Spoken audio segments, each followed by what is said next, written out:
Hello all. In this video I will show you how to deploy the smart contract to the local blockchain using Foundry Anvil. Alright, so without further delay, let's get into the video. Definitely this is going to be a very interesting topic. So I have loaded my contract over VS Code right here, over here. So the task for today is to deploy these two contracts, decentralized stablecoin as well as decentralized stablecoin engine. So let's first go through the deploy script, and before moving on it, it's very important to look into the constructor of both the contract, right? So the decentralized stablecoin contract does not have any constructor parameters, but when it comes to decentralized engine, stablecoin engine, we have three parameters. One is the address of the decentralized stablecoin, and two arrays. So the first array is the array of the token address as well as the array of the price feed address. So why do we need price feed? As it is a stable coin, it is pegged to $1, right?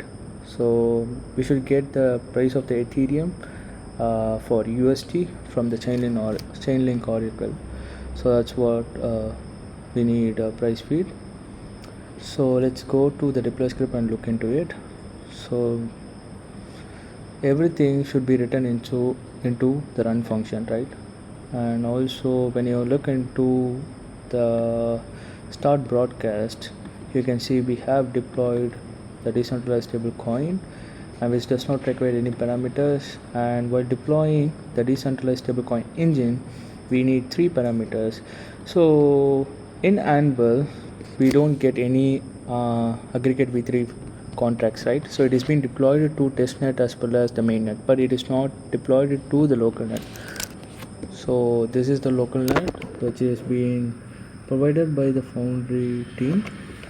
So we could not find the token address as well as the price feed address inside this network, right? So what we have to do, we are going to create a mock, and we are going to deploy this mock over to this local blockchain, and we're going to test it, right? Deploy it as well as test it, right?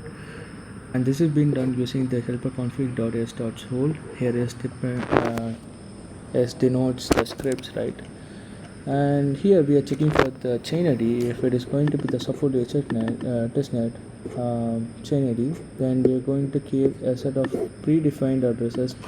So these are the addresses that are belongs to a contract that is being deployed to the Foundry network, right? This network. And if this blockchain chain ID, block.chain ID is not equal to this one, then definitely we're going to deploy it to the Anvil local blockchain testnet, right?